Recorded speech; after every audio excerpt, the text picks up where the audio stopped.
Joseph Vijay எனும் நான்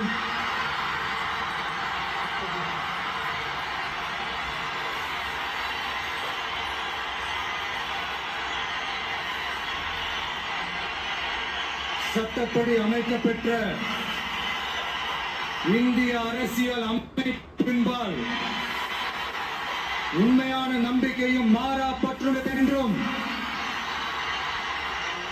இந்திய நாட்டின் ஒப்பில்லாத முழு முதல் ஆட்சியையும் ஒருமையையும் நிலை நிறுத்துவேன் என்றும்